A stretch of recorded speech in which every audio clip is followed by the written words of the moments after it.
In today's video, I'm going to teach you how to restore deleted boards in Monday.com. Whether you accidentally removed an important project board or you're just trying to clean things up and changed your mind, knowing how to bring a board back can save you a lot of time and stress.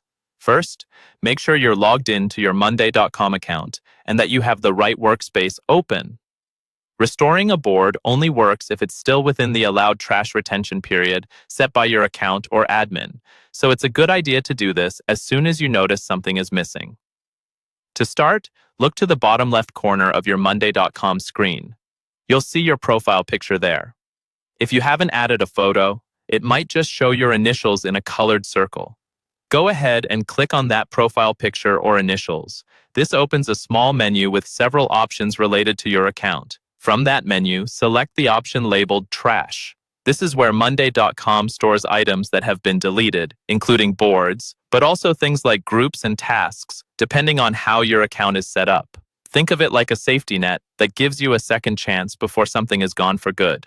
Once the trash view opens, you'll see a list of deleted items. Take a moment to scan through and locate the board you want to recover. You can usually recognize it by its name, the date it was deleted, or who deleted it, depending on what information is shown in your account. If you have a lot of items in the trash, it might help to scroll slowly and pay attention to the board icons so you don't overlook it. When you've found the board you need, look for the checkbox next to its name. Click that checkbox to select the board. Selecting it tells Monday.com exactly which item you want to bring back. After selecting the board, look for the Restore button, usually located near the top or bottom of the trash list, depending on your layout. Click Restore.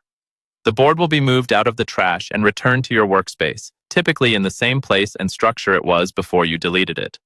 To confirm everything worked, you can navigate back to your boards list and open the restored board to make sure all the information looks correct.